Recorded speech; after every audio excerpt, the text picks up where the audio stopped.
Next చూద్దాం. చూడండి, ఇక్కడ మనకి ప్రతిధ్వని అనేటటువంటి సూత్రం మీద ఆధారపడి పనిచేసే పరికరం ఒకటి ఉందండి.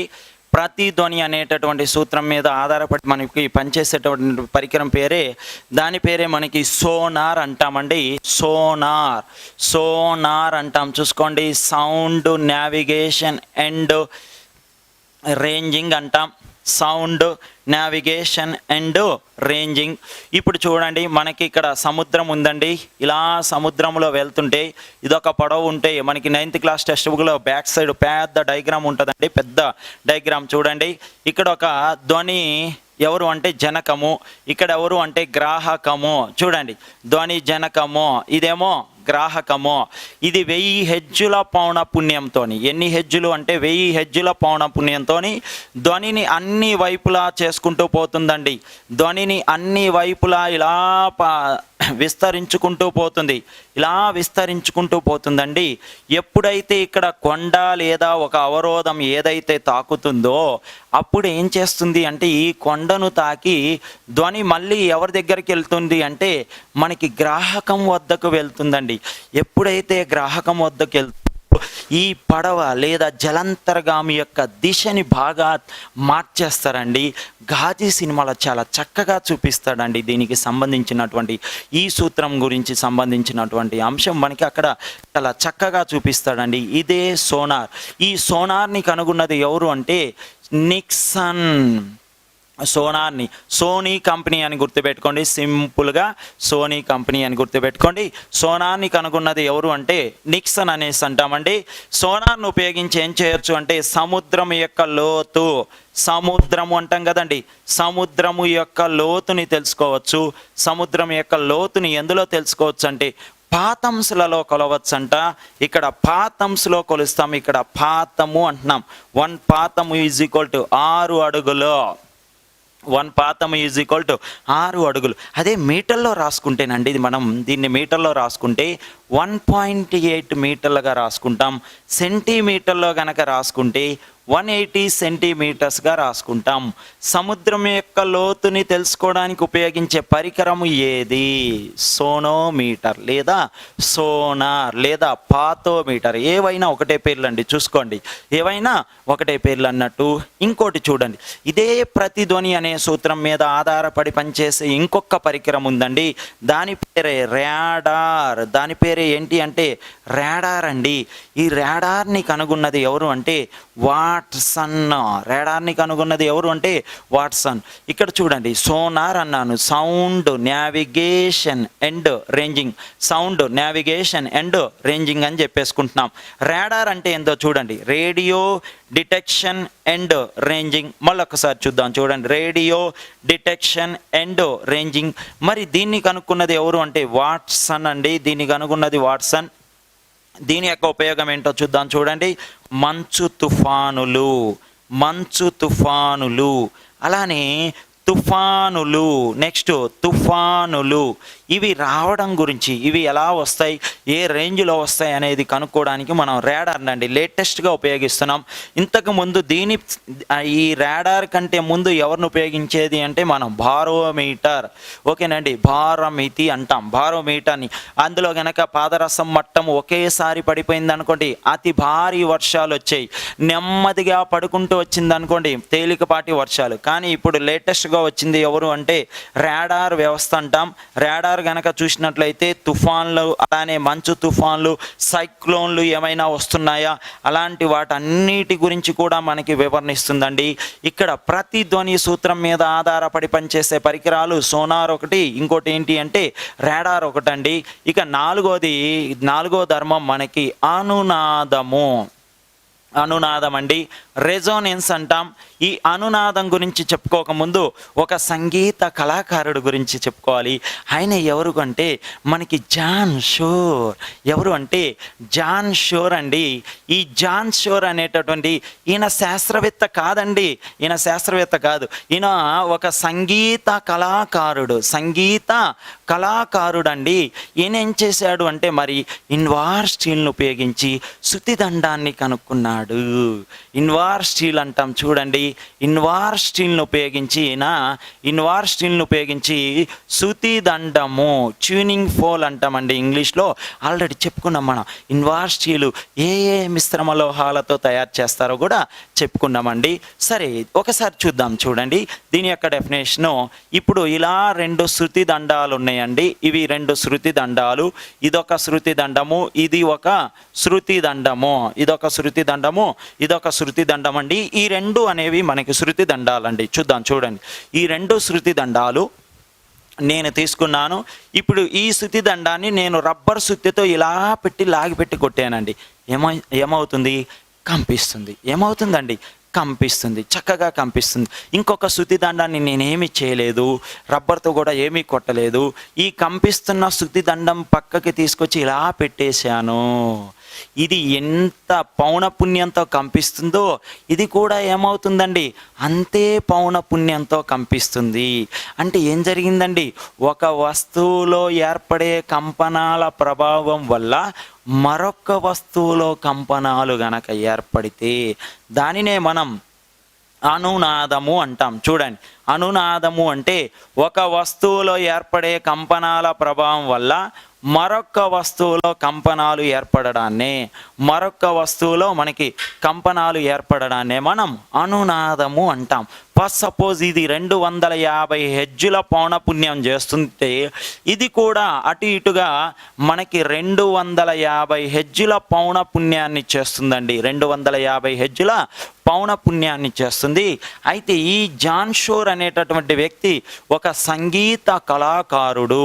ఈయన చూడండి 1711వ సంవత్సరంలో ఇంగ్లాండ్ దేశానికి చెందిన జాన్ షోర్, కిషోర్ లాగా ఎవరు అంటే జాన్ షోర్ అనేటటువంటి ఒక సంగీత కళాకారుడు అనునాదం గురించి చెప్పానండి. అనునాదం గురించి చెప్పాడు. ఇక్కడ శృతి దండము యొక్క శృతి దండము భుజము పొడవు, శృతి దండము భుజము పొడవు ఈజ్ డైరెక్ట్లీ ప్రపోర్షనల్ టు కంపన పరిమితి. ఓకేనండి. శృతి దండం యొక్క భుజం పొడవు పెరిగింది అనుకో, ఎవరు పెరుగుతున్నారు అంటే కంపన పరిమితి పెరుగుతుందండి. ఎవరు పెరుగుతున్నారు అంటే కంపన పరిమితి పెరుగుతుంది. దీనికి కొన్ని అనువర్తనాలు తీసుకుందాం. చూడండి, ఏది అనునాదానికి మనం కొన్ని అనువర్తనాలు రాసేసుకుందాం. నెంబర్ 1 ఏంటి అంటే చూద్దాం. చూడండి, నెంబర్ 1 సైనికులు ఉంటారు. లెఫ్ట్ రైట్ అని కవాతు చేస్తూ ఉంటారండి. ఈ కవాతు చేస్తున్నప్పుడు బ్రిడ్జి వద్దకు రాగానే ఆగిపోతారు. కారణం ఏంటి? కవాతు యొక్క పౌనపుణ్యము బ్రిడ్జి యొక్క పౌనపుణ్యము సమానమై బ్రిడ్జి కూలిపోతుందండి. అందుకనే సైనికులు బ్రిడ్జి మీద ఏమాత్రం కవాతు చేయరు. సో ఫస్ట్ నెంబర్ 1 కవాతు అంటాం. నెంబర్ 2 ఏంటో చూడండి. దీని మీద ఇంకా కొద్దిగా అంత డెప్త్గా అడిగితే ఎలా అడుగుతాడో చూద్దాం. చూడండి, ఒకవేళ బ్రిడ్జి కింద నీరు ప్రవహిస్తూ ఉంటే కవాతు చేయవచ్చునా, అప్పుడు బ్రిడ్జి కూలుతుందా అంటాడండి. సో నిండుగా ప్రవహించాలి. గుర్తుపెట్టుకోండి, బ్రిడ్జి ఎక్కడి నుంచి వస్తే స్టార్ట్ అవుతుందో ఇక్కడ నుంచి స్టార్ట్ అయింది, మళ్ళీ ఇక్కడ వరకు ఎండ్ అయింది. ఈ నిండుగా ప్రవహించాలి. అప్పుడు బ్రిడ్జి మీద కవాతు చేసినా కానీ బ్రిడ్జి కూలదు. ఎందుకో చూద్దాం. చూడండి, ఇప్పుడు ప్రవహించే నీటికి పౌనపుణ్యం ఉంటుంది. ఇంకా ఎవరికి? బ్రిడ్జికి కూడా ఏముంటుంది? పౌనపుణ్యం ఉంటుంది. ఈ 2 పౌనపుణ్యాలు ఏ పౌనపుణ్యం కంటే ఎక్కువ అవుతుందండి? కవాతు పౌనపుణ్యం కంటే ఎక్కువ. అందుకని అప్పుడు కవాతు చేసినా కానీ బ్రిడ్జి కూలదు. ఇంకోటి చూడండి, దీన్ని ఇంకా ఎలా అడుగుతాడు? ఒకవేళ బ్రిడ్జి కింద నీరు నిలకడగా ఉంటే, చూడండి అండి మాస్టరు, నిలకడగా ఉన్న నీటికి పౌనపుణ్యం ఉండదండి. నిలకడగా ఉన్న నీటికి పౌనపుణ్యం ఉండదు కాబట్టి ఓకేనా, అప్పుడు ఎమ్మటే బ్రిడ్జి ఏమవుతుంది? కవాతు చేస్తే కూలిపోతుంది. సరే, రెండోది ఏంటంటే, ఇప్పుడు మనకి రేడియో ఉంది. ఈ రేడియోలో మనకి ప్రసారిణి పౌనపుణ్యము, అలానే గ్రాహిణి రిసీవర్ అంటాం. ఓకేనండి, ఈ ప్రసారిణి పౌనపుణ్యము గ్రాహిణి పౌనపుణ్యము సమానమైతేనే మనకి పాట అనేది స్పష్టంగా వినపడుతుంది. మూడోది ఏంటో చూడండి, లఘు లోలకము తీసుకో. ఓకేనండి, లఘు లోలకము. ఓకేనా, లఘు లోలకము పెండ్యులం క్లాక్ అంటాం. ఉయ్యాల తీసుకోండి, ఉయ్యాల ఉయ్యాల, పిల్లన గ్రోవి, ఇవన్నీ కూడా ఇప్పుడు ఉయ్యాలని ఊపి ఊపి వదిలేసేయండి, ఊగుతూనే ఉంటుంది, చక్కగా ఊగుతూనే ఉంటుంది. కారణం ఏంటి అంటే మనకి అనునాదంగా చెప్పేసుకోవచ్చు. నాలుగోది గనక చూసినాం అనుకోండి, ఇప్పుడు మనం ఇది ఒక గాజు అనుకుందాం, ఈ బోర్డు అంతా గాజు అనుకుందాం. ఈ గాజుకి నేను సరి సమానమైనటువంటి పౌనపుణ్యం ఉన్నటువంటి ధ్వనిని చేస్తున్నాను. P P P P P P P P అని ధ్వనిని చేస్తున్నాను. గాజు పక్కున పగిలిపోతుందండి. ఓకేనా? చూసుకోండి, గాజు పగలడము. నాలుగోది వచ్చేసి గాజు పగిలిపోవడము. ఐదోది చూడండి, మనం ఒక వాహనాన్ని స్థిర వేగంతో ఊరంతా సిటీ అంతా దాటేశాక బైపాస్కి ఎక్కేసాక ఒక 60 70 వేగంతో వెళ్తున్నామండి, జీ అని సౌండ్ వస్తుంటుంది. బస్సులో వెళ్తున్నప్పుడు కూడా అలానే సౌండ్ వస్తుంటుంది. ట్రైన్లో వెళ్తున్నా కానీ సూపర్ ఫాస్ట్ ఎక్స్ప్రెస్లు ఎక్కితే చూడండి, జీ అని సౌండ్ వస్తుంది.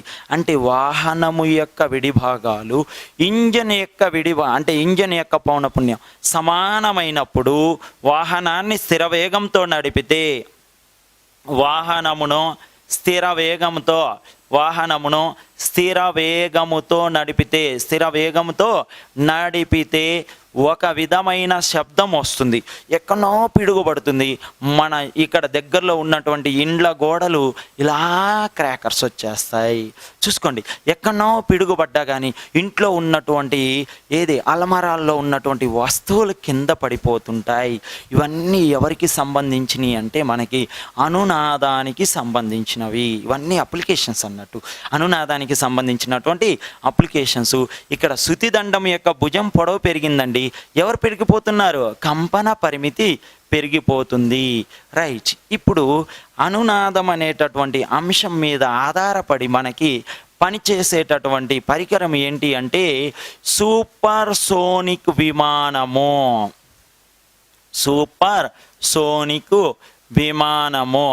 అనునాదం అనేటటువంటి పరికరం పైన అంటే అనునాదం అనే అంశం మీద ఆధారపడి పనిచేసే పరికరము ఏది అంటే మనకి సూపర్ సోనిక్ విమానం అంటామండి.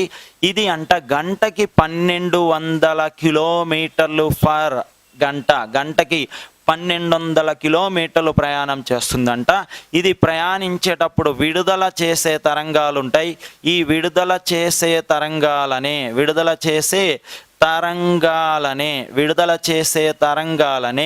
షాక్ తరంగాలు అనాలంటండి. విడుదల చేసే తరంగాలనే షాక్ తరంగాలు అంటారు. అలానే విడుదల చేసే శబ్దాన్ని సోనిక్ బూమ్, భయపెడుతుంటాం కదా, ఓకేనా? ఎవరైనా ఉంటే బూమ్ అని భయపెడుతుంటాం కదా, అలా గుర్తుపెట్టేసుకోండి. సో విడుదల చేసేటటువంటి విడుదల చేసే శబ్దంని సోనిక్ బూమ్ అనేసి అంటామండి. సోనిక్ బూమ్గా చెప్పేసుకుంటాం. సో ఇది గనక చూసినట్లయితే నెక్స్ట్ ఇప్పుడు చూడండి, ఇక్కడ దీని మీద ఎలా ప్రశ్న అడుగుతాడు అంటే మనకి ధ్వని వేగానికి సరి సమానంగా వేగంగా ప్రయాణించే వస్తువు ఏది అంటాడండి? Super sonic విమానము. ఏమని చెప్పుకోవాలండి మనం? సూపర్ సోనిక్ విమానం. అయితే దీన్ని మనం మ్యాక్ సంఖ్యని ఆధారంగా చేసుకొని చెప్పుకోవచ్చు. మ్యాక్ సంఖ్య అంటారు చూడండి. మ్యాక్ సంఖ్య వస్తువు యొక్క వేగము, వస్తువు వేగము బై గాలిలో ధ్వని వేగము అని చెప్తామండి. గాలిలో ధ్వని వేగము. ఈ మ్యాక్ సంఖ్యను ఆధారంగా చేసుకొని ఈ విమానాలని మనం ఒక 5 రకాలుగా విభజించుకున్నాం. నెంబర్ 1 చూడండి, సబుసోనిక్ విమానాలు.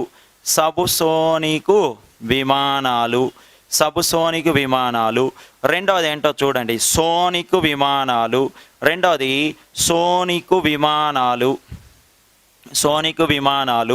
మూడోది సూపర్ సోనిక్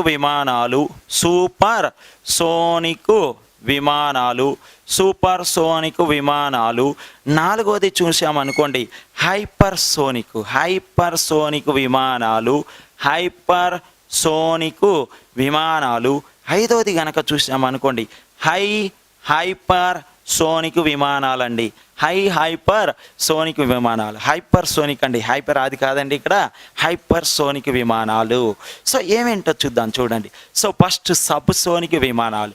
వీటి యొక్క మ్యాక్ సంఖ్య అంట 1 కంటే తక్కువ. 1 కంటే తక్కువ అండి. మ్యాక్ సంఖ్య 1 కంటే తక్కువ. అదేనండి, మనం నడుపుతుంటాం బైకు, కారు, ఇవన్నీ కూడా మనకి బైక్ కావచ్చు. ఎగ్జాంపుల్ ఏమేం చేసుకోవచ్చు మనం? బైక్ కావచ్చు, ఇంకా కారు కావచ్చు, ఇవన్నీ ఇవేనండి. ఎంత పెద్ద కార్ అయినా అంతే, ఎంత కాస్ట్లీ కార్ అయినా ఇదేనండి, సబ్ సోనిక్ విమానం కిందకే వస్తుంది. సోనిక్ విమానాలు. సోనిక్ విమానాలు వీటి యొక్క మ్యాక్ సంఖ్య అంటండి, మ్యాక్ సంఖ్య అంటండి, మ్యాక్ సంఖ్య 1కి సమానము. మ్యాక్ సంఖ్య 1కి సమానం అండి. శిక్షణ ర్యాకెట్స్ అంటారు. ఓకేనండి. పైలట్ కూలీ శిక్షణ, ర్యాకెట్ కూలీ, పైలట్ మృతి అని కొన్నిసార్లు మనం చదువుతూ ఉంటాం. శిక్షణ ర్యాకెట్స్ ఎగ్జాంపుల్స్ శిక్షణ ర్యాకెట్స్ అనేసి చదువుకుంటామండి. ఇక మూడోది ఇక్కడ చూడండి, వీటి యొక్క సూపర్ సోనిక్ విమానాలు. వీటి యొక్క మ్యాక్ సంఖ్య అంటే వీటి యొక్క మ్యాక్ సంఖ్య 1 నుంచి 5 వరకు అండి. 1 నుంచి 5 వరకు సూపర్ సోనిక్ విమానాలు. ఆల్రెడీ ఇదేనండి ఎగ్జాంపుల్, ఏది కాదు, సూపర్ సోనిక్ విమానం. ధ్వని వేగానికి సరి సమానంగా ప్రయాణించేది ఇదే సూపర్ సోనిక్ విమానము. ఇక్కడ మ్యాక్ సంఖ్య చూడండి, హైపర్ సోనిక్ విమానాల యొక్క మ్యాక్ సంఖ్య 5 నుంచి 10 వరకు ఉంటుందండి. 5 నుంచి 10 వరకు. దీనికి example PSLV rackets, polar satellite launching vehicles అంటాం. సో లాస్ట్కి చూడండి, హైపర్ సోనిక్ విమానాల యొక్క మ్యాక్ సంఖ్య, హైపర్ సోనిక్ విమానాల యొక్క మ్యాక్ సంఖ్య అండి ఎంత ఉంటుందంటే 10 కంటే ఎక్కువ. మ్యాక్ సంఖ్య 10 కంటే ఎక్కువ. 10 కంటే ఎక్కువ అండి. జస్ట్ మనకి టెక్స్ట్ బుక్లో కేవలం సూపర్ సోనిక్ విమానం గురించి మాత్రమే చెప్పడం జరిగింది. వీటన్నిటి గురించి చెప్పుకుంటున్నాను చూడండి. సో దీనికి ఎగ్జాంపుల్గా హైపర్ సోనిక్ విమానానికి ఎగ్జాంపుల్గా మనం ఎవరిని చెప్పుకోవచ్చు అంటే జిఎస్ఎల్వి ర్యాకెట్స్ అంటాం. GSLV geo synchronized launching vehicle అనేసి అంటామండి. సో చూసండి, ఇది మరి సూపర్ సోనిక్ విమానము ఏ సూత్రం మీద ఆధారపడి పనిచేస్తుంది అనేసి అంటాడండి. ఇక్కడ మనకి ప్రతిధ్వని అని చెప్పుకున్నాం కదండి. ఇంకోటి ఈ సూపర్ సోనిక్ విమానము ప్రతిధ్వని మరియు ఇంకోటి అతిధ్వని ఈ రెండింటి మీద ఆధారపడి పనిచేస్తుందని చెప్పుకోవచ్చు అండి. అతిధ్వని సూత్రం మీద ఆధారపడి పనిచేసే గబ్బిలాలు కూడా అతిధ్వనులు. ఇంకోటి అతిధ్వని అనే అంశం తీసుకుందాం, చూడండి. ఓకేనండి మాస్టర్, నెక్స్ట్ అతిధ్వని అనే అంశం తీసుకుందాం. అతిధ్వని గనక చూసినట్లయితే అతిధ్వనులు, ఓకేనండి, అతిధ్వనులు అనే అంశం గనక తీసుకున్నట్లయితే ఇక్కడ అతిధ్వనులు అనే సూత్రం మీద ఆధారపడి పనిచేసేది నెంబర్ 1 సూపర్ సోనిక్ విమానము. నెంబర్ 2 కనుక చూసినాం అనుకోండి, నెంబర్ 2ని ఎవరిని అని చెప్పుకోవచ్చు? గబ్బిలాలు ఏ ధ్వనులను విడుదల చేస్తూ ముందుగా ఎదురుగా వచ్చే అవరోధాలని చూసుకుంటూ తప్పించుకుంటాయి అంటే అతిధ్వనులు. ఎవరు అంటే అతిధ్వనులు. దీని యొక్క అనువర్తనాలు లేదా అతిధ్వనుల యొక్క ఉపయోగాలు చూడండి. అతిధ్వనుల యొక్క ఉపయోగాలు కొన్ని ఉన్నాయండి మనకి. అవి ఏంటి అనేది క్లుప్తంగా ఇక్కడ మనం చెప్పుకుందాం. నెంబర్ 1 కిడ్నీలో రాళ్ళను కరిగించవచ్చు అంటండి. కిడ్నీలలో రాళ్ళను కరిగించవచ్చు. నెంబర్ 2 తల్లి గర్భంలో శిశువు యొక్క స్కానింగ్ అంటారు కదా, సమాచారాన్ని తెలుసుకోవచ్చు అంటండి. తల్లి గర్భములోని శిశువు సమాచారాన్ని తెలుసుకోవచ్చు. మూడోది గనక చూసినట్లే కంటిలోని శుక్లాలు అంటారు కదండి, వాటిని కూడా తొలగించవచ్చంట. కంటిలోని శుక్లాలను తొలగించవచ్చు. కంటి లోపల ఉన్నటువంటి శుక్లాలను తొలగించవచ్చు. ఇంకా చూడండి, మనకి ఇంకా వీటి గురించి ఇంకా ఏమని చెప్పుకోవచ్చండి. ఇంకా మనకి ఉంటే చూసారా, సిమెంట్ పరిశ్రమలు ఎక్కడో లోపం ఏర్పడుతుందండి. ఈ లోపం మనం వెళ్ళి గుర్తించలేం, ఎందుకంటే బాగా హెవీ టెంపరేచర్ నేచర్ ఉంటుంది కాబట్టి మనం గుర్తించలేం. ఈ అతి ధ్వనుల్ని పంపిస్తే ఏమవుతుందంటే ఎక్కడో లోపం వచ్చేస్తుంది, వచ్చే సిమెంట్ గడ్డలు గడ్డలు వచ్చేస్తుంది అన్నట్టు ఆ లోపాలని ఐడెంటిఫై చేస్తుంది. ఎప్పుడైతే ఎటు సైడ్ లోపం ఉందో అటు సైడ్ మిషనరీస్ బంద్ చేస్తారండి. ఆ మిషనరీస్ బంద్ చేస్తే చల్లగా అయిపోతాయి. నెక్స్ట్ రోజు వెళ్ళేసి మనిషి ఏం చేస్తాడు అంటే అక్కడ రిపేర్ చేస్తారు. అంటే పరిశ్రమలలో ఏర్పడే లోపాలను గుర్తించి పరిశ్రమలలో ఏర్పడే లోపాలను గుర్తించి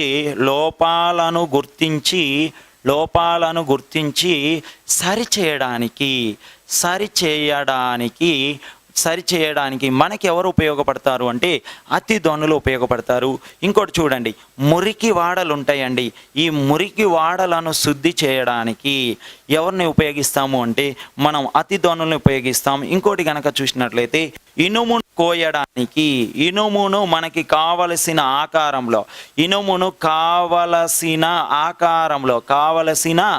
ఆకారంలో మనకి ఇష్టం వచ్చినట్టుగా ఎలా అయితే అలా కోసుకోవడానికి ఈ అతి ధ్వనులు అనేవి ఉపయోగపడతాయి.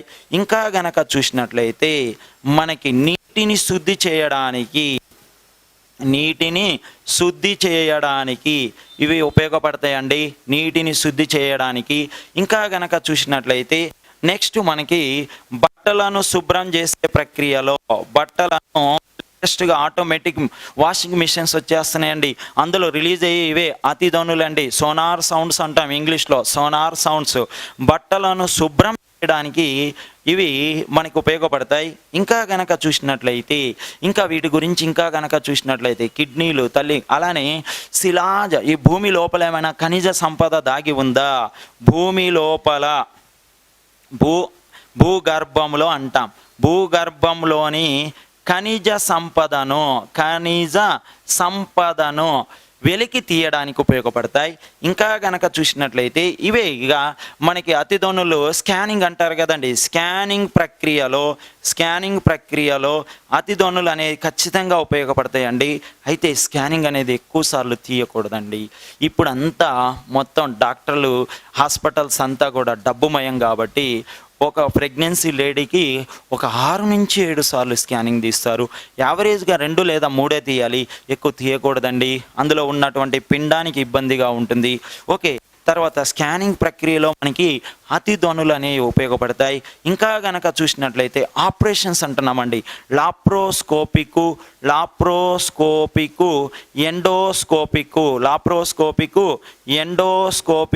ఆపరేషన్స్లలో మనకి అతి ధ్వనులు అనేవి విరివిరిగా ఉపయోగపడుతుంటాయి.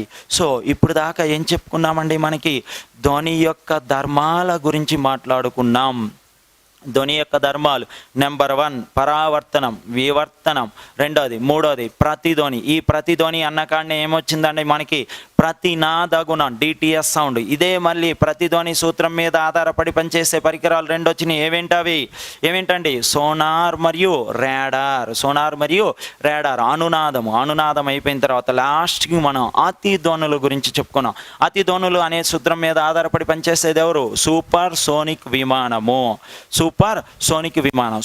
సోనిక్ విమానం ప్రయాణిస్తున్నప్పుడు విడుదల చేసే తరంగాల్ని షాక్ తరంగాలు. అలానే ఇది విడుదల చేసేటటువంటి శబ్దాన్ని మనం సోనిక్ బూమ్ అంటాం. ఏమంటామంటే సోనిక్ బూమ్గా చెప్పుకుంటాం. ఇక్కడ మనకి ఈ మ్యాక్స్ సంఖ్యను ఆధారంగా చేసుకొని మనం ప్రయాణం చేస్తున్నటువంటి ఈ వాహనాలను వీటిని విమానాలుగా విభజించుకున్నాం. Sub sonic, super sonic, hyper sonic, hyper sonic. So ఇక్కడ చూడండి, శృతి దండం మీద ప్రయోగాలు చేసింది శాస్త్రవేత్త కాదు, అతను ఒక సంగీత కళాకారుడు. ఆయన జాన్ సోర్. సిమెంట్ని కనుక్కున్నది కూడా శాస్త్రవేత్త కాదు, అతను ఒక తాపీ మేస్త్రి అంటాం కదా, అతను ఒక తాపీ మేస్త్రి. ఎప్సిడిన్.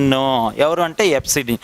అయస్కాంతం ఉంది, అయస్కాంతాన్ని కనుక్కున్నది కూడా శాస్త్రవేత్త కాదండి, అతను ఒక గొర్రెల కాపరి. టర్కీ దేశానికి చెందిన మ్యాగ్నస్ అంటాం, గొర్రెల కాపరి. సో ఇప్పుడు మనకి ధ్వని యొక్క ధర్మాలు అనే టాపిక్ అయిపోయిందండి. తర్వాత నెక్స్ట్ కంటిన్యూషన్ టాపిక్ చూద్దాం. చూడండి, నెక్స్ట్ కంటిన్యూషన్ టాపిక్ ధ్వనిని ప్రభావితం చేస్తాయంటండి. ఆ 4 అంశాలు ఏంటో నేర్చుకుందాం. చూడండి, నెంబర్ 1 వచ్చేసి ఉష్ణోగ్రత. టెంపరేచర్ అంటామండి, ఎఫెక్టింగ్ ఫ్యాక్టర్స్ అని చెప్పేసి అంటాం ఇంగ్లీష్లో. ఉష్ణోగ్రత కనుక చూసినట్లయితే ఇక్కడ ధ్వని వేగము అనేది లేదా ధ్వని తీవ్రత, ధ్వని వేగము అనేది ఉష్ణోగ్రతకి అనులోమానుపాతంలో ఉంటుంది. అంటే దీన్ని బట్టి మీకేమన్నా అర్థమైందండి? ఉష్ణోగ్రత పెరిగితే ధ్వని వేగము పెరుగుతుంది. ఓకే, రెండోది కనుక చూసినాం అనుకోండి, రెండోదండి ఇక్కడ సాంద్రత, డెన్సిటీ అనేసి అంటాం. సాంద్రత, ఇక్కడ ధ్వని వేగము అనేది సాంద్రత యొక్క వర్గమూలానికి విలోమానుపాతంలో ఉంటుంది. ధ్వని వేగము అనేది సాంద్రత యొక్క వర్గమూలానికి విలోమానుపాతంలో ఉంటుంది. అంటే ఇక్కడ సాంద్రత పెరిగింది అనుకోండి, ధ్వని వేగము తగ్గుతుంది. సాంద్రత తగ్గింది అనుకోండి, ధ్వని వేగం అనేది పెరుగుతుంది. ఎలానో చూద్దాం చూడండి. ఇప్పుడు పొడిగాలి సాంద్రత తీసుకోండి. పొడిగాలి సాంద్రత ఎంత అంటే 1 గ్రామ్ పర్ సెంటీమీటర్ క్యూబ్. అలానే తడిగాలి సాంద్రత 0.5 గ్రామ్ పర్ సెంటీమీటర్ క్యూబ్గా తీసుకుందాం. అయితే ఇక్కడ మనకి తడిగాలిలో ధ్వని వేగం ఎక్కువ, పొడిగాలిలో ధ్వని వేగం ఎక్కువ. తడిగాలిలోనే ధ్వని వేగం ఎక్కువ అండి. ఎందుకంటే సాంద్రత తగ్గితే ఎవరు పెరగాలనుకుంటున్నాం మనం? ఇక్కడ విలోమానుపాతం, ఇక్కడ సంబంధం ఈ రెండింటికి మధ్య విలోమానుపాతం అన్నమాట. తడిగాలి సాంద్రత తక్కువ కాబట్టి తడిగాలిలోనే ధ్వని వేగం అనేది అధికంగా ఉంటుందంట. ఎలా ఉంటుందో చూడండి. పొడి గాలిలో కంటే తడిగాలిలో ధ్వని వేగం 4.3 రెట్లు అధికంగా ఉంటుంది. తడిగాలిలో ధ్వని వేగము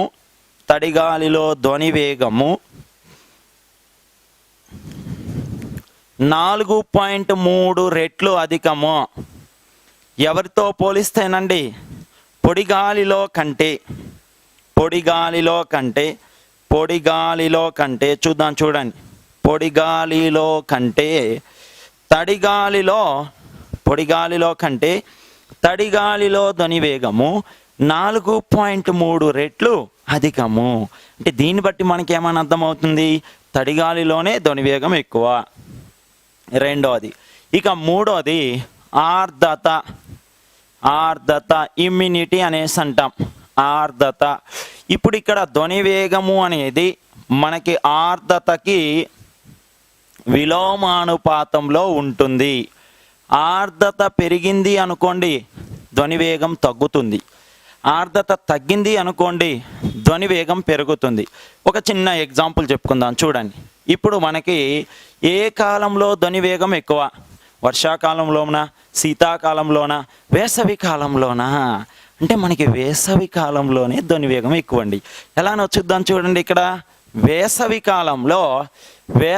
కాలంలో మనకి తేమ శాతము చాలా తక్కువ. తేమ శాతం తక్కువ. ఎప్పుడైతే తేమ తగ్గుతుందో అప్పుడు ఆటోమేటిక్గా ధ్వని వేగం ఏమవుతుందండి? పెరుగుతుంది. సో కాబట్టి ఇక్కడ ఆర్ద్రతకి ధ్వని వేగం ఎలా ఉంటుంది అంటే ఎలా చెప్పుకోవచ్చు అంటే మనం విలోమానుపాతం. లాస్ట్ది వచ్చేసి మనకి పీడనము, ప్రెజర్ అనేసి అంటామండి. పీడనము, ధ్వని వేగం పైన పీడన ప్రభావము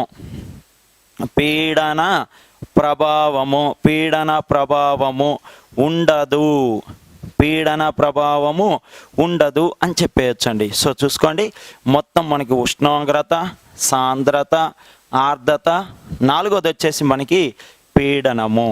సో ఇవి అయిపోయిన తర్వాత, ఈ టాపిక్ అయిపోయిన తర్వాత నెక్స్ట్ టాపిక్ ధ్వని సిద్ధాంతాలు.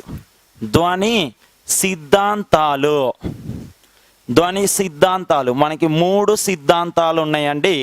అందులో ఫస్ట్ది వచ్చేసి ఏమిటనేది చూద్దాం చూడండి. సో నెంబర్ 1 వచ్చేసి న్యూటన్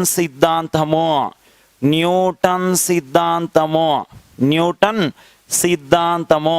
ధ్వని వేగం పైన న్యూటన్ ఏ రకంగా చెప్పాడు ఏంటనేది చూద్దాం చూడండి. మొట్టమొదటిసారి వాయువులలో ధ్వని వేగానికి సూత్రాన్ని రాబట్టింది ఎవరు అంటే న్యూటన్. మొట్టమొదటిసారి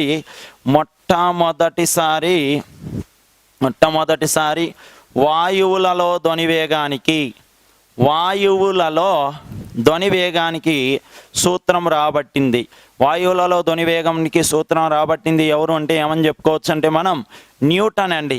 న్యూటన్ ప్రకారం వాయువులలో ధ్వని వేగము 280 meter per second. 280 meter per second. ఇక్కడ ధ్వని వేగము v ఈజ్ ఈక్వల్ టు, ఈయన ఏమని చెప్పాడు అంటే ధ్వని వేగము v ఈజ్ ఈక్వల్ టు ఇక్కడ స్క్వేర్ రూట్ ఆఫ్ E/d. ఇదేనండి వాయువులలో ధ్వని వేగానికి సూత్రం రాబట్టిండి అన్నట్టు. ఇది సమీకరణం. ఇక్కడ ఈ అంటేనేమో సమోష్ణక స్థిరాంకము, స్థిరాంకము. ఓకేనండి, స్థిరాంకము. డి అంటేనేమో ఇక్కడ సాంద్రత. డి అంటే మనకి సాంద్రతగా తీసుకోవచ్చు. అయితే న్యూటన్ సమీకరణాన్ని సరిచేసినటువంటి శాస్త్రవేత్తే లాప్లేస్. ఎవరు అంటే లాప్లేస్. రెండో సిద్ధాంతం మనం గనక చూసుకున్నట్లయితే న్యూటన్ మరియు లాప్లేస్ సిద్ధాంతం అనేసి అంటాం. న్యూటన్ మరియు లాప్లేస్ సిద్ధాంతంగా చెప్పుకుంటాం. సరే, వీళ్ళిద్దరు కలిసి ఈ సమీకరణాన్ని ఏ రకంగా సరిచేశారు అంటే ఈయన ప్రకారం న్యూటన్ మరియు లాప్లేస్ ప్రకారం ధ్వని వేగం గనక చూసినాం అనుకోండి, ఇక్కడ ఈయన ద్రవ పదార్థాలలో ధ్వని వేగము, ద్రవ మరియు వాయు పదార్థాలలో ధ్వని వేగం ఈ రెండింటికి సమీకరణాన్ని రాబట్టాడు అన్నట్టు. ఇక్కడ 340 అంటే 330 మీటర్ పర్ సెకండ్ అని చెప్పేసి అన్నాడండి లాప్లేస్ అనేటటువంటి శాస్త్రవేత్త. ఇక్కడ గనక చూసినట్లయితే ఇక్కడ ధ్వని వేగము v is equal to gamma to the power of p/d. Square root అండి, మొత్తానికి square root v is equal to gamma to the power of p/d. ఇక్కడ గామా అంటే ఏంది, p అంటే ఏంది, d అంటే ఏందో చూద్దాం. చూడండి, ఇక్కడ ఇటు సైడ్ రాసేస్తున్నాను నేను. ఇక్కడ గామా అంటే ఏంది, p అంటే ఏంది, d అంటే ఏందో రాస్తున్నాను చూడండి. ఇక్కడ p అంటే పీడనము. ఓకేనండి, ఇదండి సమీకరణం. లాప్లేస్ సమీకరణం ఏంటిది అంటే v is equal to gamma to the power of, ఇది గామా అండి, gamma to the power of d అనేసి అంటాం. మొత్తానికి రూట్ అన్నట్టు v ఈజ్ ఈక్వల్ టు. ఇప్పుడు ఈ సమీకరణంలో మనం ఇక్కడ p అంటే వచ్చేసి మనకి పీడనముగా తీసుకుందాం, ప్రెజర్ అని తీసుకుంటాం. అలానే గామా అంటే వాయువుల విశిష్టోష్ణ స్థిరాంకము, అది సమోష్ణక, ఇది స్థిరోష్ణక. ఇక్కడ వాయువుల విశిష్టోష్ణ స్థిరాంకము, వాయువుల విశిష్టోష్ణ స్థిరాంకం. ఓకేనండి, లేదా స్థిరోష్ణక స్థిరాంకం అంటారు. అదైతేనేమో స్థిరోష్ణక స్థిరాంకం అనేసి అంటాం. డి అంటే మనకి తెలిసిందేనండి. డి అంటే ఏమని చెప్పుకోవచ్చు మనం, సాంద్రత అంటాం. లాప్లేస్ ప్రకారం వాయువులలో ధ్వని వేగం ఎంత అంటే 330 మీటర్ పర్ సెకండ్. ఇప్పుడు ఎగ్జాక్ట్గా ధ్వని వేగం 3.2 మీటర్ పర్ సెకండ్ అండి, కరెక్ట్గా కనుక్కోవడం జరిగింది.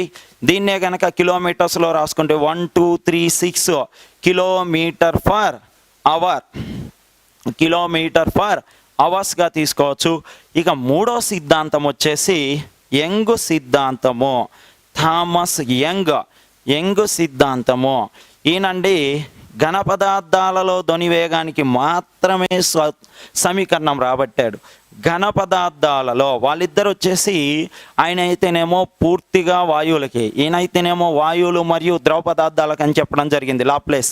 కానీ యంగ్ మాత్రం ఘన పదార్థాలకు మాత్రమే అన్నాడండి.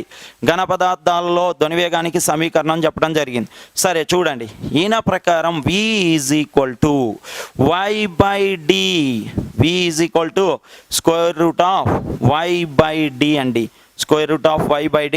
ఇక్కడ y అంటే యంగ్ స్థిరాంకము, y అంటే యంగ్ స్థిరాంకంగా తీసుకోవచ్చు. అలానే డి అంటే సాంద్రతగా తీసుకోవచ్చు.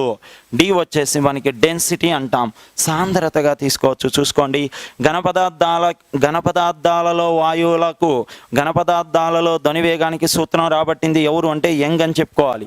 అలానే వాయు పదార్థాలలో ధ్వనివేగానికి సూత్రం రాబట్టింది ఎవరు అంటే న్యూటన్ అని చెప్పుకోవాలి. న్యూటన్ సమీకరణాన్ని సరిచేసినది ఎవరు అంటే లాప్లేస్ అనేసి అనుకోవాలి. అయితే ధ్వనిని ప్రభావితం చేసే అంశాలు ఎన్నో అంటే 4గా తీసుకోవచ్చు. ఉష్ణోగ్రత, సాంద్రత, ఆర్ద్రత, పీడనము. ఉష్ణోగ్రతకు అనులోమానుపాతంలో ఉంటుంది, సాంద్రత మరియు ఆర్ద్రతకు విలోమానుపాతంలో ఉంటుంది. తర్వాత పీడన ప్రభావం అనేది ఏమీ ఉండదు. తడిగాలిలోనే ధ్వనివేగం ఎక్కువ, పొడిగాలిలో కంటే ధ్వనివేగము తడిగాలిలోనే ఎన్ని రెట్లు ఎక్కువ అంటే 4.3 రెట్లు ఎక్కువ. అలానే ఘనపదార్థాలలో ధ్వనివేగం ఎక్కువ.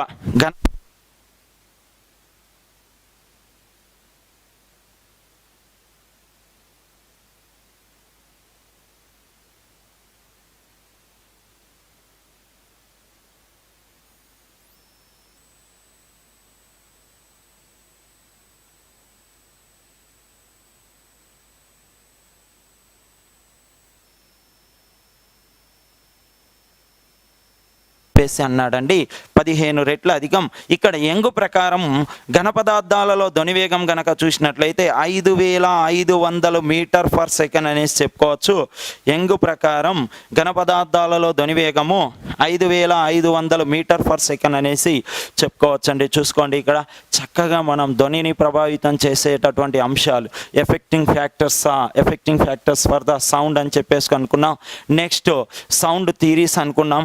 ఇందులో first theory Newton theory, second theory Newton and Laplace theory. Only Newton theory applicable for only gases and also young theory only applicable for solids. Newton ఇక్కడ న్యూటన్ ప్రిన్సిపుల్ని సరిచేసినది అంటే కరెక్షన్ చేసింది ఎవరు అంటే లాప్లేస్ అనేసి చెప్పుకోవచ్చు.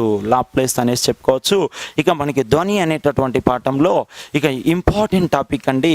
దాని పేరేంటి అంటే ధ్వని అభిలాక్షణిక ధర్మాలు. దాని గురించి మనం మాట్లాడుకుందాం. చూడండి, ఇదంతా చక్కగా అయిపోయిన తర్వాత అండి మనకి ధ్వని అనేటటువంటి టాపిక్లో ధ్వని తరంగ అభిలాక్షణిక ధర్మాలు.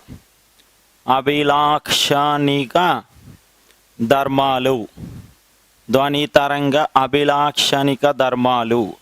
సరే చూద్దాం. చూడండి, ఏ రకంగా చెప్పుకోవచ్చు మనం అనేది 3 ధర్మాలు ఉన్నాయండి. ఏమేంటి అంటే ఇక్కడ మనకి ఫస్ట్ వచ్చేసి ధ్వని తీవ్రత ఎఫెక్ట్ ఆఫ్ సౌండ్ అంటాం. సౌండ్ వేవ్ క్యారెక్టరిస్టిక్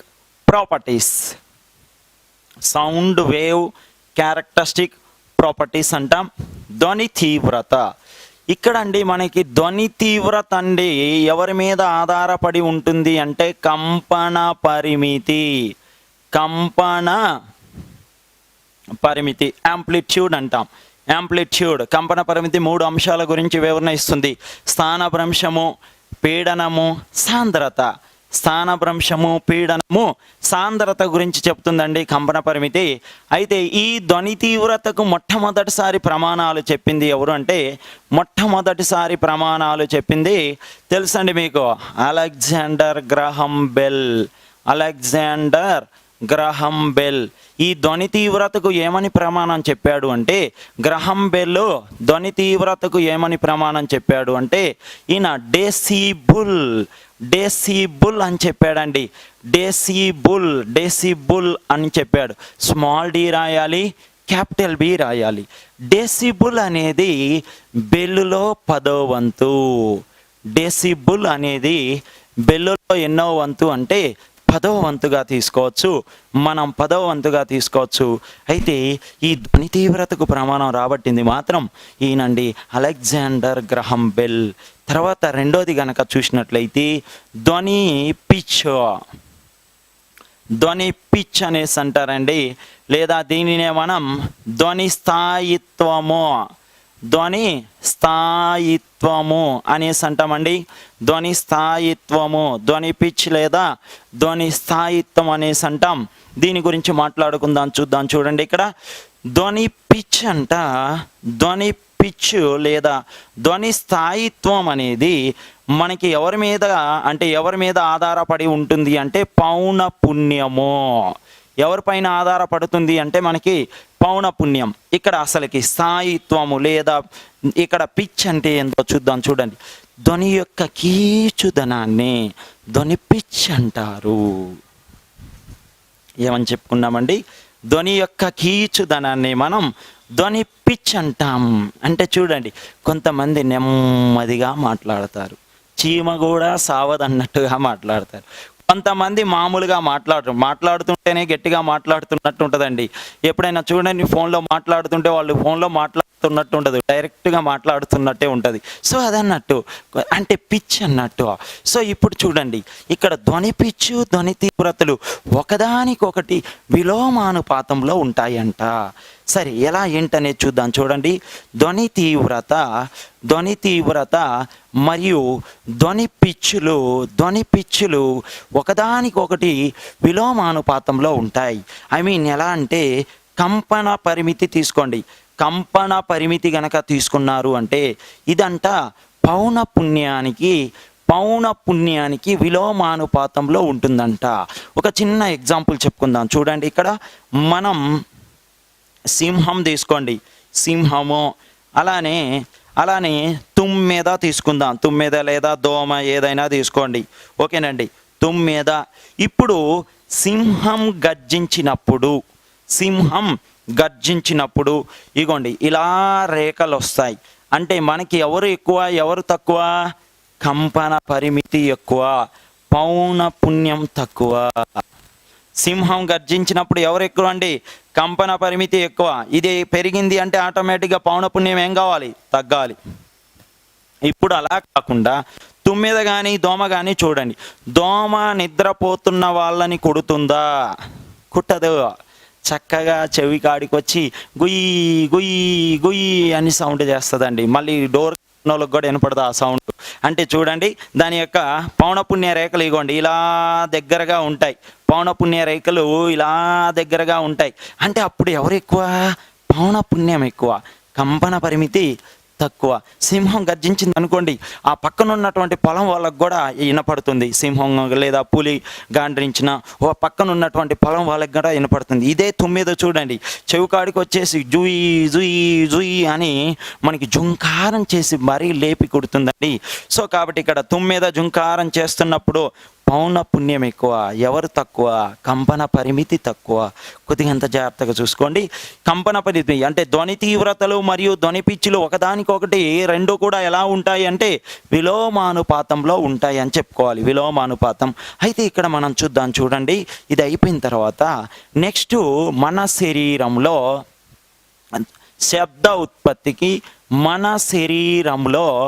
శబ్ద ఉత్పత్తికి శబ్ద ఉత్పత్తి అంటాం. శబ్ద ఉత్పత్తికి సహకరించే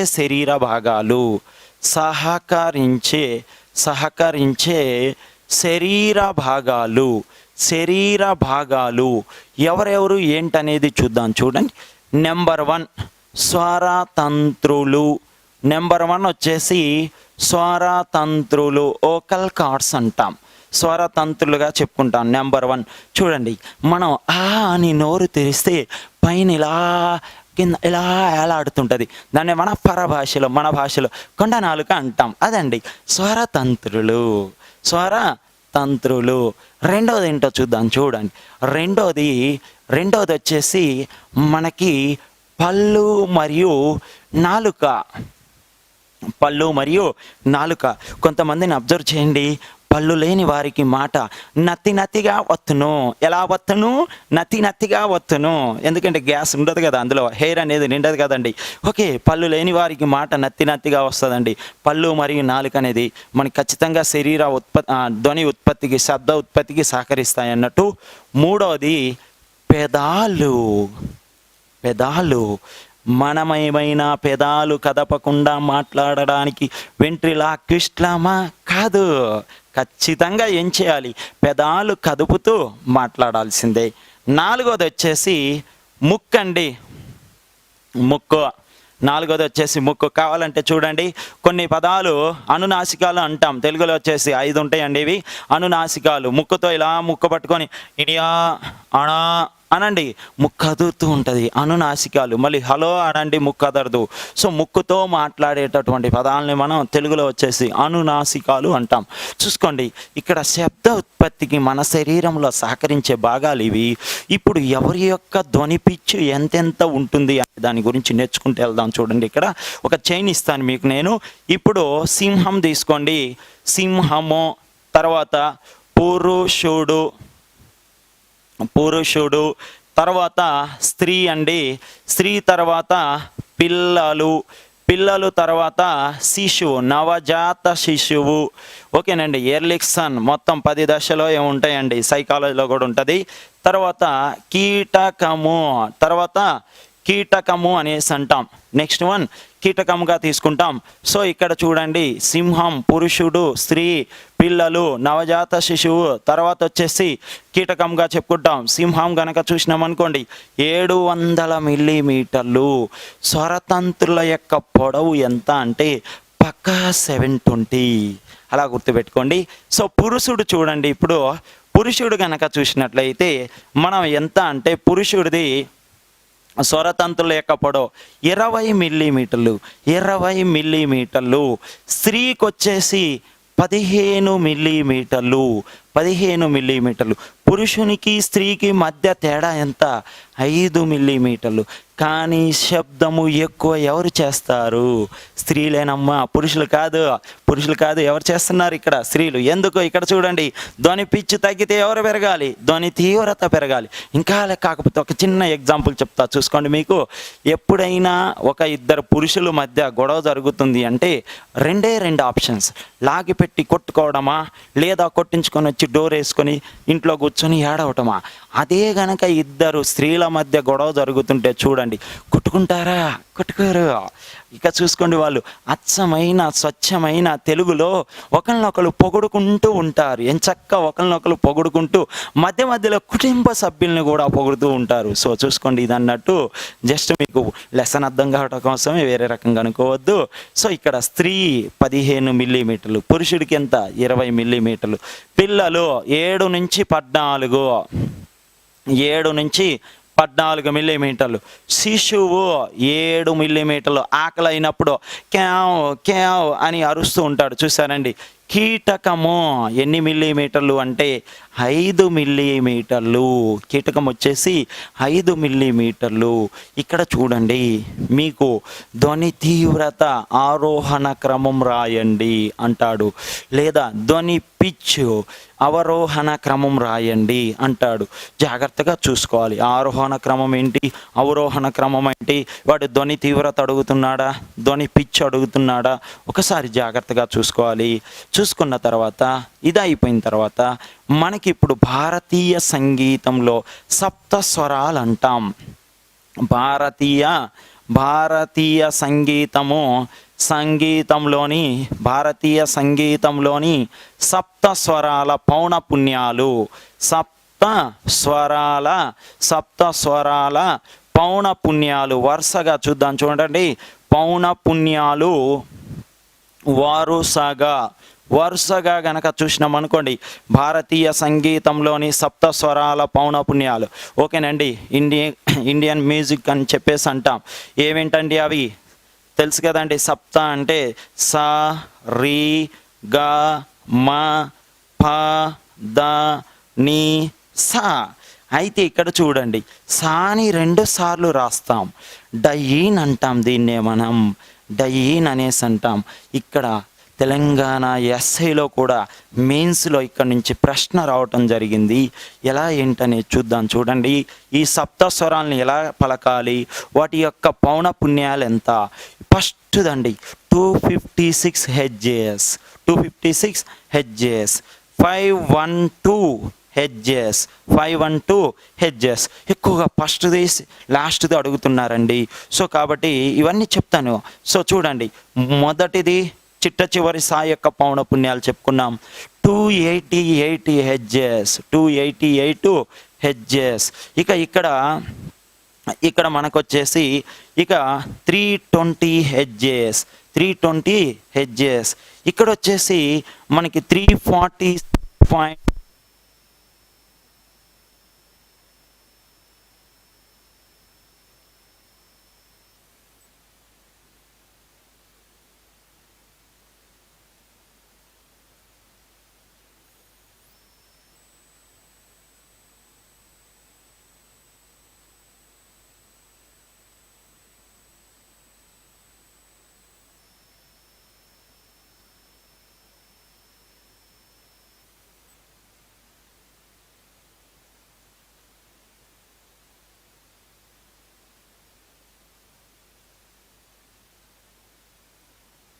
వెళ్తుంది.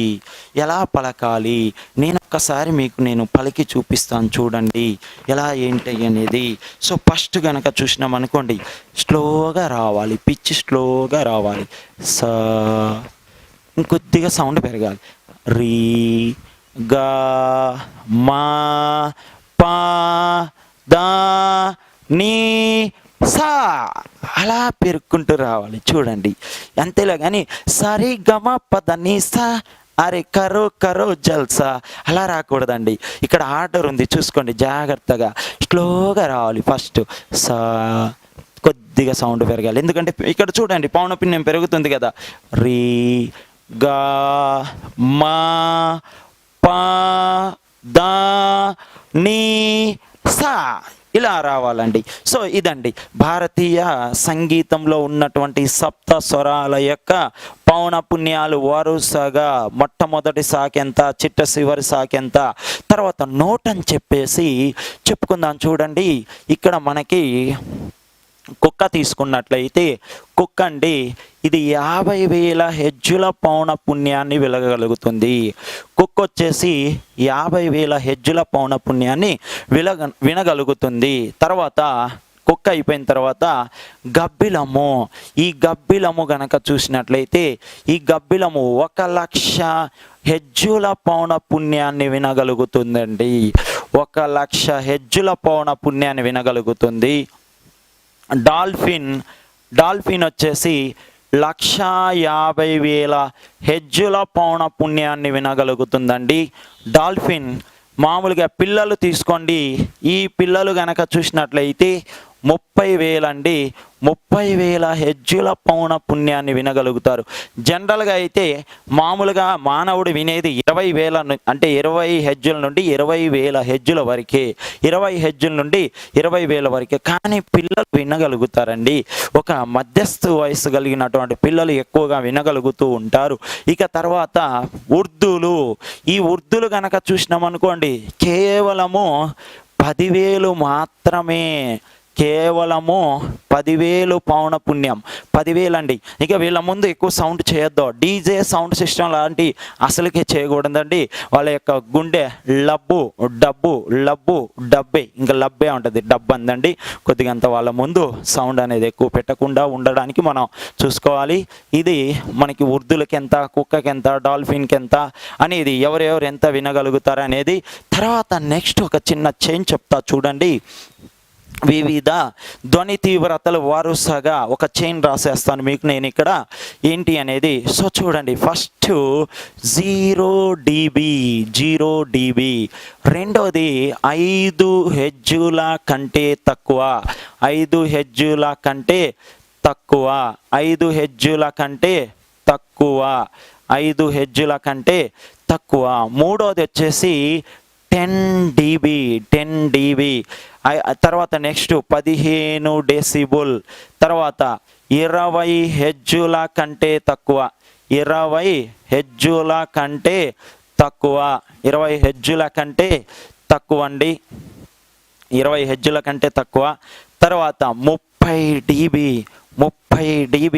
తర్వాత 50 dB, 60 dB, 60 dB, 80 dB, 90 dB, 90 dB, 110 dB, 120 dB, 140 dB, 150 dB, 150 dB, 180 dB, 180 dB. ఇక తర్వాత లాస్ట్కి చూడండి 200 dB, 200 dB, 250 dB, 250 dB. ఒక్కసారి చైన్ బాగా అబ్జర్వ్ చేస్తే మీకు ఒక 2 తేడాలు కనపడతాయండి. ఏమిటి చూడండి, అన్నీ వచ్చేసి మనకి డెసిబుల్లో ఉంటే 2 ఎలా ఉన్నాయండి మనకి ఇక్కడ 2 హెజ్జుల కంటే తక్కువ అంట. హెజ్జులు కూడా కాదు, మళ్ళీ హెజ్జులు 5 హెజ్జుల కంటే తక్కువ, 20 హెజ్జుల కంటే తక్కువ అన్నాడండి. సో 0 dB అంటే ఏంటి అంటే పచ్చిక బయళ్ళు అంట, గ్రీన్ గ్రాసెస్ అంట. పచ్చిక బయళ్ళు చేసే శబ్ద తీవ్రత, పచ్చిక బయళ్ళు చేసే శబ్ద తీవ్రత 0 dB అండి. 0 dB. మంచి పచ్చటి పొలంలోకి వెళ్ళేసి అలా నిలబడండి, ఆ సౌండ్ అలానే ఎడారిలో నిలబడండి, గుయ్యి జుయ్ అనే సౌండ్ వస్తుంది, మనం వినలేం. ఎందుకు? ఏ సౌండ్ నుంచి వినగలుగుతాం?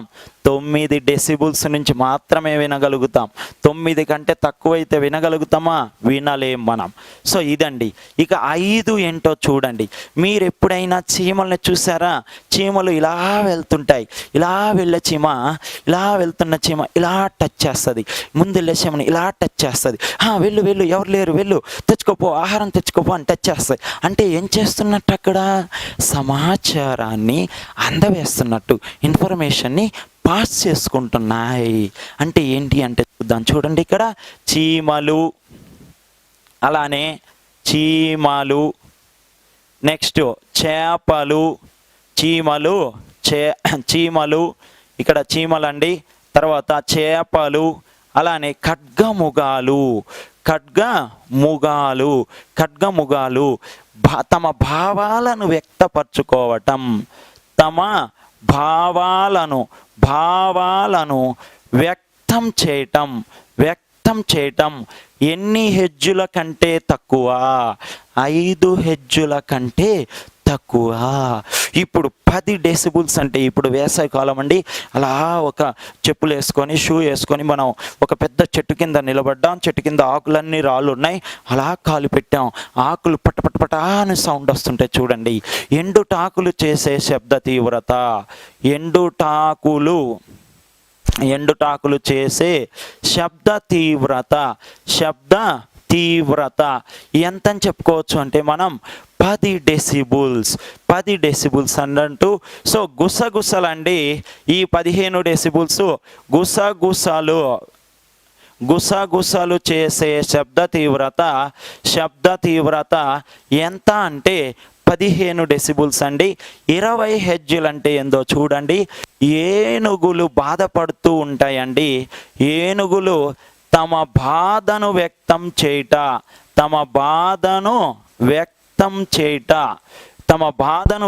చేయట చూడండి. ఇందాకలైతేనేమో భావాలను వ్యక్తం చేయటం, మరి ఇప్పుడైతేనేమో బాధను వ్యక్తం చేయటం.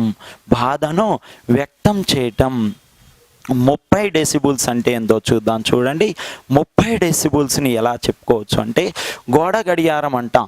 గోడ గడియారంలోని పెద్ద ముళ్ళు లేదా సెకండ్ల ముళ్ళు అంటాం. టిక్ టిక్ టిక్ టిక్ అని సౌండ్ చేస్తుంటారు చూడండి. ఇదండి గోడ గడియారము, పెండులం క్లాక్ అంటాం. గోడ గడియారంలోని పెద్ద ముళ్ళు చేసే శబ్ద తీవ్రత ఎంత అంటే 30 డెసిబుల్స్. ఎంత అని చెప్పుకోవాలి? డెసిబుల్స్ అని చెప్పుకోవాలి. 50 డెసిబుల్స్ ఏంటో చూడండి. 50 డెసిబుల్స్ ఏంటి అంటే టెలిఫోన్ గంట రింగు శబ్ద తీవ్రత. టెలిఫోన్ రింగు గంట శబ్ద తీవ్రత. టెలిఫోన్ రింగు గంట శబ్ద తీవ్రత. శాతి అంటే శబ్ద తీవ్రత అన్నట్టు. సో ఎంత అంటే 50 డెసిబుల్స్ అని చెప్పుకోవాలండి. 60 డెసిబుల్స్ ఏంటో చూడండి. సాధారణంగా మాట్లాడుకోవడం, జనరల్ టాకింగ్ అండి. సాధారణంగా మాట్లాడడము ఎంత అంటే మాట్లాడడం 60 డెసిబుల్స్. 80 ఏంటో చూడండి. ట్రాఫిక్లో వాహనాలు చేసే శబ్ద తీవ్రత. ట్రాఫిక్లో వాహనాలు చేసే శబ్ద తీవ్రత అండి.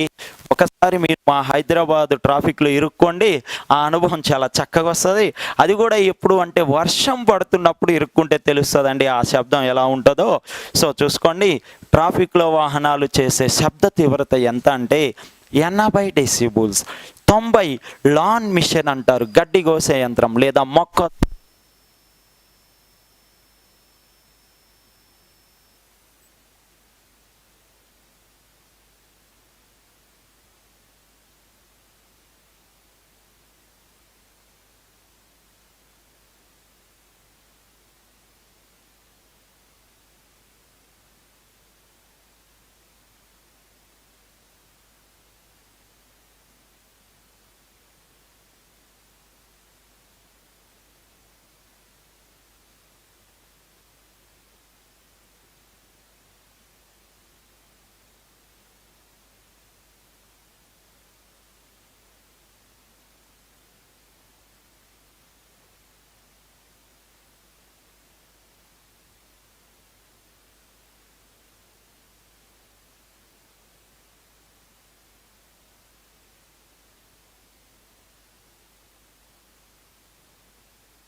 తీవ్రత. ఇంకోటి జెట్ విమానం అని కూడా అంటారు. జెట్ విమానం కూడా ఎంత అంటే 120 డెసిబుల్స్. 120 డెసిబుల్స్. 140 అంటే ఏందో చూడండి. క్రాకర్స్ అంటాం. టపాకాయ, దీపావళి రోజు టపాకాయ శబ్ద తీవ్రత. టపాకాయ అటువంటి శబ్ద తీవ్రత 140 డెసిబుల్స్ అనేసి చెప్పుకుంటాం. 150 ఏంటో చూడండి. ఉరుములు మెరుపులు, థండర్స్ అంటారు. సో ఉరుములు మెరుపులు చేసే శబ్ద తీవ్రత, ఉరుములు, ఇంకొకటి మెరుపులు చేసే శబ్ద తీవ్రత ఎంత అంటే 150 డెసిబుల్స్గా చెప్పుకోవచ్చు. 150 డెసిబుల్స్. 180 డెసిబుల్స్ అంటే ఏందో చూడండి. అణుబాంబు అంటాం. ఓకే, అణుబాంబు చేసే శబ్ద తీవ్రత ఎంత అంటే 180 డెసిబుల్స్. రీసెంట్గా అణుబాంబుని ప్రయోగించినటువంటి దేశం ఉత్తర కొరియా. ఏ కొరియా అంటే ఉత్తర కొరియా. ఓకేనండి. తమ దేశంలో ఉన్నటువంటి అణు ఆయుధాలన్నిటినీ కూడా ధ్వంసం చేశాను అని పెద్ద దేశమైన అమెరికాకి చెప్పుకోవడం కూడా జరిగిందండి. సో అదేనండి. ఇక 200 అంటే ఏంటంటే పిఎస్ఎల్వి ర్యాకెట్స్ చేసే శబ్ద తీవ్రత 200 డెసిబుల్స్. జిఎస్ఎల్వి ర్యాకెట్స్ చేసేటటువంటి శబ్ద తీవ్రత 250 డెసిబుల్స్. ఈ బోర్డు మీద ఉన్న డాటా నుంచి ఎనీ కాంపిటేటివ్ ఎగ్జామ్ మీకు ఒక బిట్ పర్ఫెక్ట్గా వచ్చేస్తుందండి. చూసుకోండి, ఇక్కడున్న డాటా మొత్తం మీద నుంచి ఖచ్చితంగా ఒక బిట్ అనేది మీకు ఎనీ కాంపిటేటివ్ ఎగ్జామ్లో పర్ఫెక్ట్గా వచ్చేస్తుంది. అయితే ఇక్కడ కొన్ని పాయింట్స్ చెప్పుకుందాం చూడండి. ఇక్కడ ఫస్ట్ సపోజ్ శబ్ద కాలుష్యము. ఓకేనండి, శబ్ద కాలుష్యము ఎన్ని డెసిబుల్స్ దాటితే జరుగుతుంది? 60 డెసిబుల్స్. 60 లేదా 70 అంటాడు, ఒక 10 ఉంటుంది తేడా. శబ్ద కాలుష్యం. మరి శబ్ద కాలుష్యం బాగా ఎవరికి ఇబ్బంది?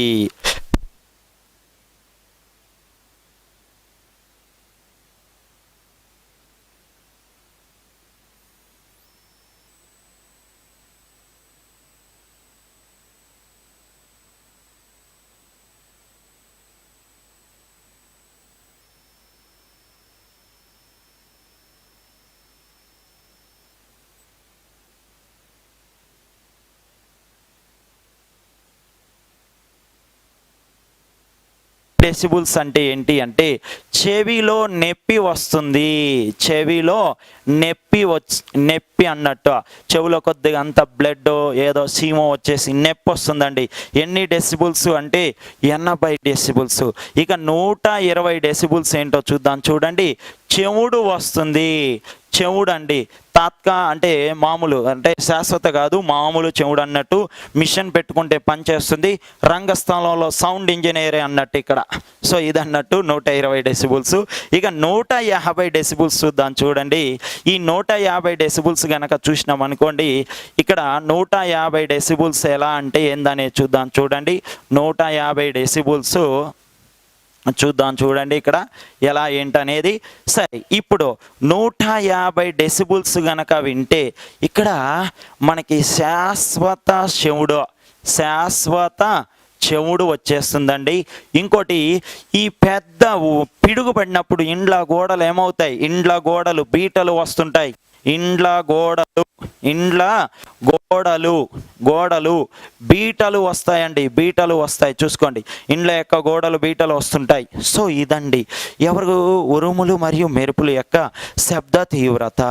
ఇక ఈ 180 ఏంటో చూడండి. 180 ఏంటి అంటే హఠాత్తు మరణము. అది చూడండి, 180 డెసిబుల్స్ వచ్చేసి హఠాత్తు మరణం. యువతకి తెలియదండి, డీజే సౌండ్ సిస్టమ్ అని డీజే ముందు బాగా ఎగురుతూ ఉంటారు. ఆ డీజేలో వచ్చే పాట అర్థం కాదు, యువత చేసే డ్యాన్సు అర్థం కాదు. అది ఎన్ని డెసిబుల్స్ అంటే 200 డెసిబుల్స్. 180 నుంచి 200 డెసిబుల్స్ ఉంటుందండి. చాలా డేంజర్. గుండె ఒకేసారి ఆగిపోయేంత ప్రమాదము. ఇప్పటికైనా కానీ యువత ఒకవేళ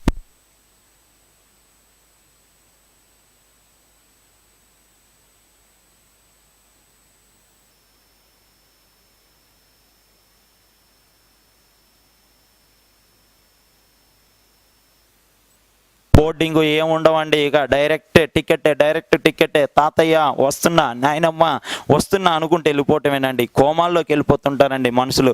చాలా జాగ్రత్తగా చూసుకోవాలి. ఇక్కడ చెవి నొప్పి ఎక్కడ వస్తుంది, 80 డెసిబుల్స్.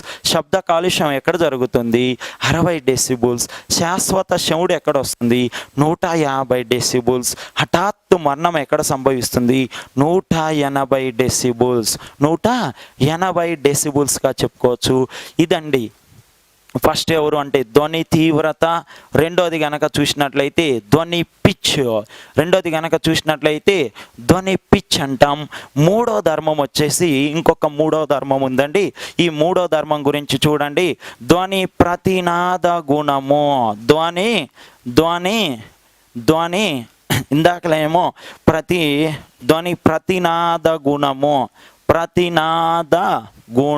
ధ్వని ప్రతినాద గుణము అనేసి అంటామండి. ఇది చూడండి, ఏమీ లేదండి, వస్తువుని చూడకుండానే వస్తువు చేసే శబ్దాన్ని బట్టి వస్తువు ఏంటో చెప్పటము. వస్తువుని ఏమి చూడమండి, వస్తువుని మనం ఏమి చూడం, వస్తువుని చూడకుండా అది చేసే శబ్దాన్ని బట్టి, అది చేసే శబ్దమును బట్టి వస్తువు ఏంటో చెప్పడం అండి. బట్టి వస్తువును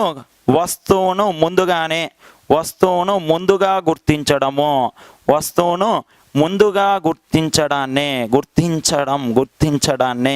ఏమంటాము అంటే మనం ధ్వని ప్రతినాద గుణము అనేసి అంటామండి. వస్తువుని ఏమి చూడమండి, బైక్ హారన్ వింటాం, బైక్ అని చెప్తాం. కారు హారన్ వింటాం, కార్ అని చెప్తాం. లారీ హారన్ అంటాం, లారీ అంటాం. ట్రైన్ హారన్ వింటాం, ట్రైన్ అనేసి చెప్తాం. చూడండి, దీనినే ధ్వని ప్రతినాద గుణము. మూడు అండి తరంగ అభిలాక్షణిక ధర్మాలు. ధ్వని తీవ్రత, రెండోది ధ్వని పిచ్చు, మూడోది వచ్చేసి ఇంకా మనకి ధ్వని ప్రతినాద గుణం. ఇప్పుడు వివిధ పదార్థాలలో శబ్ద కాలుష్యాలు ఎలా ఉంటాయి అనేది ఒకసారి చూద్దాం. చూడండి, బంగారంలో ఎంత, నెక్స్ట్ నీటిలో ఎంత, ఘన పదార్థాల్లో ఎంత అనేది ఒకసారి చూద్దాం. చూడండి, నెక్స్ట్ కంటిన్యూషన్ ధ్వని వేగాలు చూద్దాం. చూడండి, ఇక్కడ ఘన పదార్థాలు తీసుకోండి, ద్రవ పదార్థాలు తీసుకోండి, వాయువులు తీసుకోండి, వాయువు తీసుకుందాం. ఘన పదార్థాలలో ధ్వని వేగం 5500 మీటర్ పర్ సెకండ్గా తీసుకోవచ్చు. అలానే ద్రవ పదార్థాలలో 1435 మీటర్ పర్ సెకండ్గా తీసుకోవచ్చు. నెక్స్ట్ ఇక్కడ వాయువులో కనుక చూసినట్లయితే 340 మీటర్ పర్ సెకండ్గా తీసుకోవచ్చు. నెక్స్ట్ ఇది అయిపోయిన తర్వాత ఘన ద్రవ వాయువు అయిపోయిన తర్వాత నెక్స్ట్ అండి స్టీల్ తీసుకోండి. స్టీల్లో 5500 మీటర్ పర్ సెకండ్గా తీసుకోండి. స్టీల్ అయిపోయిన తర్వాత గాజు తీసుకోండి. ఈ గాజులో 5000 మీటర్ పర్ సెకండ్గా తీసుకోవచ్చు. గాజు వచ్చేసి గాజు అయిపోయిన తర్వాత ఇనుము తీసుకోండి. ఇనుములో కనుక చూసినట్లయితే 5140 మీటర్ పర్ సెకండ్గా తీసుకోవచ్చు ధ్వని వేగం ఇనుములో అండి. తర్వాత కాపర్ తీసుకోండి. కాపర్ కనుక చూసినట్లయితే 3560 మీటర్ పర్ సెకండ్గా తీసుకోవచ్చు. అలానే ద్రవాలలో చూద్దాం చూడండి. ద్రవాలలో ఎంత అంటే 1435 మీటర్ పర్ సెకండ్గా తీసుకోవచ్చు. ఉప్పు నీరు తీసుకోండి. నెక్స్ట్ కనుక చూసినట్లయితే ఉప్పు నీరు కనుక చూసినట్లయితే 1485 మీటర్ పర్ సెకండ్గా తీసుకోవచ్చు. 1485 మీటర్ పర్ సెకండ్గా తీసుకోవచ్చు ఉప్పు నీటిలో ధ్వని వేగం. అలానే 37 డిగ్రీ సెంటీగ్రేడ్ వద్ద రక్తములో ధ్వని వేగము 1570 meter per second. 1570 meter per second. అత్యధిక ధ్వని వేగం ఎందులో ఉంటుంది అనేసి అంటాడండి. అత్యధిక ధ్వని వేగం చూడండి. అత్యధిక ధ్వని వేగము గల ఘన పదార్థం ధ్వని వేగము అత్యధిక ధ్వని వేగం అండి వజ్రము. వజ్రములోనంట 12000 మీటర్ పర్ సెకండ్ అండి. 12000 మీటర్ పర్ సెకండ్. వజ్రం అయిపోయిన తర్వాత గ్రాఫైట్ చూడండి. ఈ గ్రాఫైట్లోనండి 6000 మీటర్ పర్ సెకండ్ అండి. 6000 మీటర్ పర్ సెకండ్ ఉంటుంది. అలానే అత్యధిక ధ్వని వేగం ఉన్నటువంటి వాయువు హైడ్రోజన్ అండి. అత్యధిక ధ్వని వేగం ఉన్నటువంటి వాయువు గనక తీసుకున్నట్లయితే హైడ్రోజన్. హెన్రీ క్యావెండిష్ అనేటటువంటి శాస్త్రవేత్త కనుక్కున్నాడు దీన్ని. హైడ్రోజన్ అండి. ఇక్కడ 1236 మీటర్ పర్ సెకండ్ అండి. 1236 మీటర్ పర్ సెకండ్ అని చెప్పొచ్చు. అలానే అత్యల్ప ధ్వని వేగము గల వాయువు కార్బన్ డయాక్సైడ్ CO2 అండి. 260 మీటర్ పర్ సెకండ్.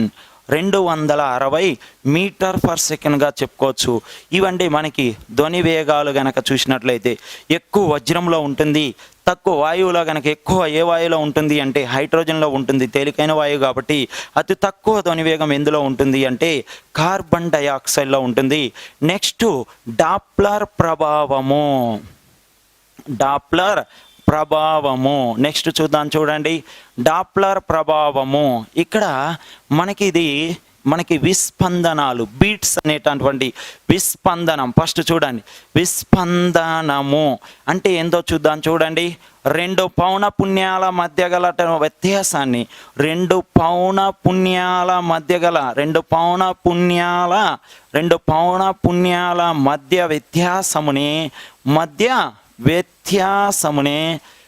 వ్యత్యాసమునే విస్పందనం అంటాం.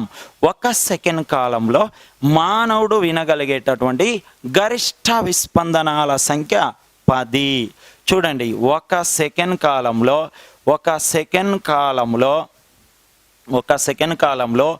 మానవుడు వినగలిగే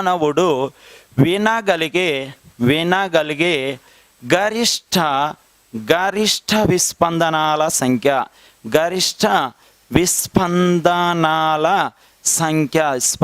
సంఖ్య ఎంత అంటే మనకి 10గా తీసుకోవచ్చండి. 10గా తీసుకోవచ్చు. ఇప్పుడు మనం డాప్లర్ ప్రభావం గురించి మాట్లాడుకుందాం.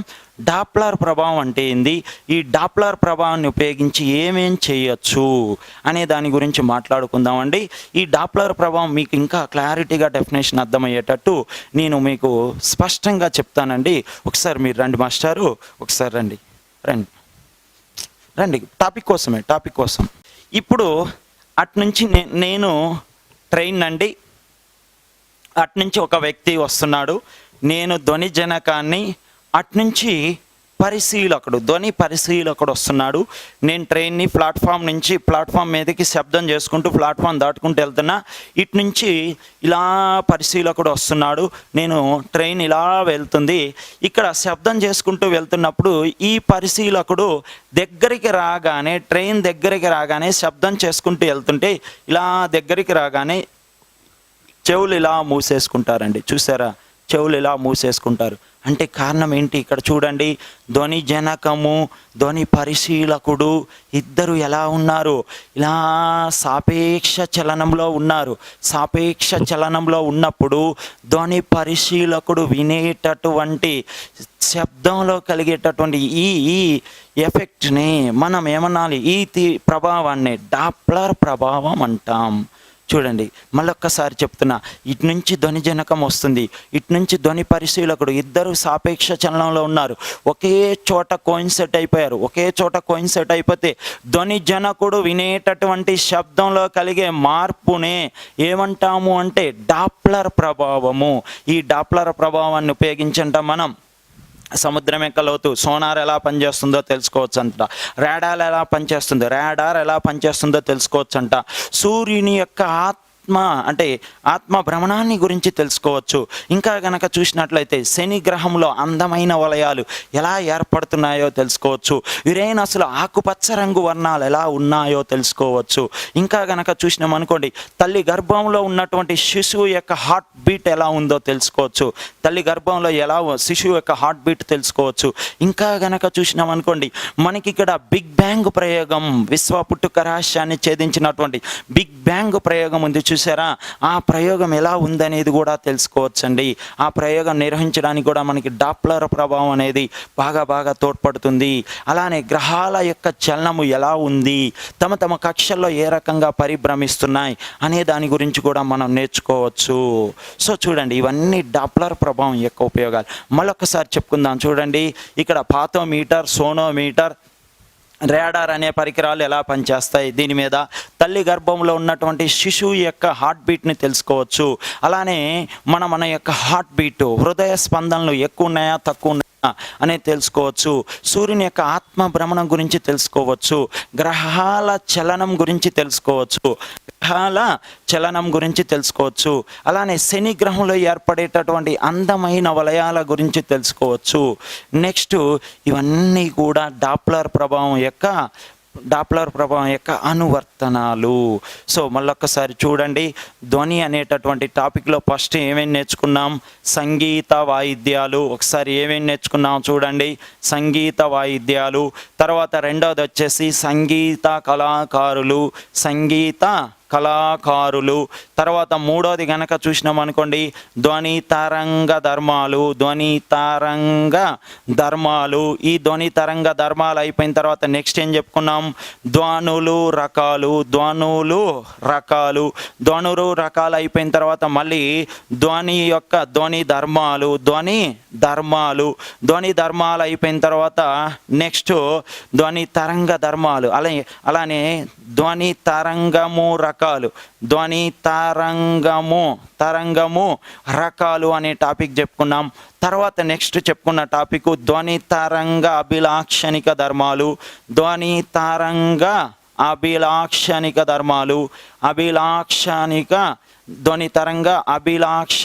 ధర్మాలు, ఈ టాపిక్ ఒకటి చెప్పుకున్నాం. తర్వాత నెక్స్ట్ 8వది ధ్వనిని ప్రభావితం చేసే అంశాలు, ధ్వనిని ప్రభావితం చేయు అంశాలు. తర్వాత నెక్స్ట్ వచ్చేసి మళ్ళీ మనం ధ్వని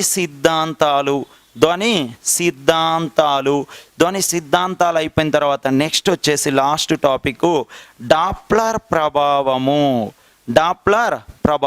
ఈ 10 టాపిక్స్లోనండి చాలా మనం 5 టాపిక్స్ ఏవేంటి అంటే ధ్వని యొక్క ధర్మాలు. ఫస్ట్ ధ్వని ధర్మాలు. ఇంకోటి ఇదిగోండి స్టార్ గుర్తులు అన్నట్టు, స్టార్ గుర్తులు ఉన్నాయి. ఇవి బాగా చూసుకోవాలండి, ఇవి బాగా చూసుకోవాలి మనం. ఇక్కడ ఈ 5 టాపిక్స్ అండి, ఇవి 5 టాపిక్స్, 1 2 3, ఇంకోటి ఈ 5 టాపిక్స్ అనేవి చాలా చాలా ఇంపార్టెంట్. వీటి నుంచి మనకి ఖచ్చితంగా ఒక బిట్ రావడానికి అవకాశం ఉంది. ఇంతటితో మనకి ధ్వని అనేటటువంటి లెసన్ అయిపోయింది. ఓకేనండి. ఇక్కడ ఒక అప్లికేషన్ క్వశ్చన్ చూద్దాం చూడండి. ఒక అప్లికేషన్ క్వశ్చన్ ఏ రకంగా అడుగుతాడు అనేది చూద్దాం చూడండి. ఇక్కడ మనకి ఫస్ట్ సపోజ్ ఇక్కడ కనుక చూసినట్లయితే మనకి ప్రతిపాదన అనేసి అంటాడండి. ఏ అన్నాడు, ప్రతిపాదనలో ఏమంటున్నాడు అంటే గుసగుసలు చేసే శబ్ద తీవ్రత, గుసగుసలు చేసే శబ్ద తీవ్రత ఇక్కడ గోడ గడియారంలోని పెద్ద ముళ్ళు చేసే శబ్ద తీవ్రత కంటే 2 రెట్లు అధికము. గోడ గడియారంలోని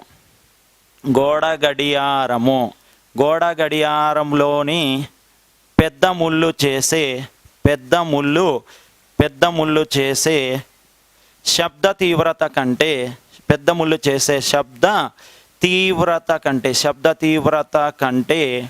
2 రెట్లు ఎక్కువ, 2 రెట్లు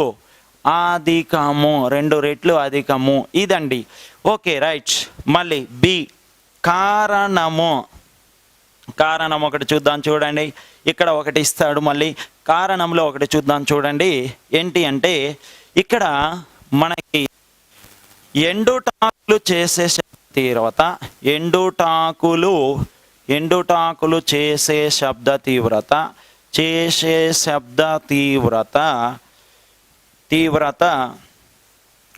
పిడుగు చేసే శబ్ద తీవ్రత కన్నా పిడుగు చేసే శబ్ద తీవ్రత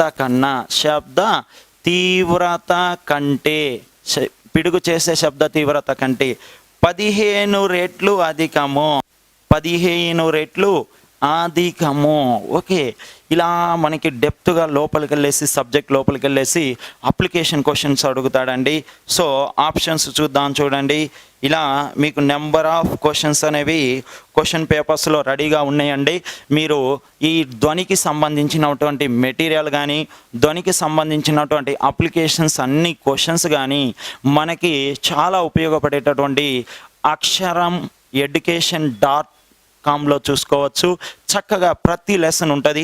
ఇక్కడ ఒకసారి ఆప్షన్స్ చూద్దాం చూడండి. A, Bలు 2 సరి అయినవి. మళ్ళీ రెండోది ఏంటో చూద్దాం చూడండి. A, Bలు 2 సరికానివి. ఇంకోటి చూద్దాం చూడండి. A, Bలు 2 సరైనవి, 2 సరైనవి అని ఏకు బి సరైన వివరణ, సరైన వివరణ. నాలుగోది చూడండి. A, Bలు 2 సరైనవి. ఏకు బి సరైన వివరణ కాదు. సరైన వివరణ కాదు. ఇక్కడ ఒక్కసారి బాగా చదవాలండి. చదివితేనే మనం గుసగుసలు 15 డెసిబుల్స్, గోడ గడియారము 30 డెసిబుల్స్. ఇక్కడ మనం 30/15 చేస్తే 15 రెళ్ళు 30.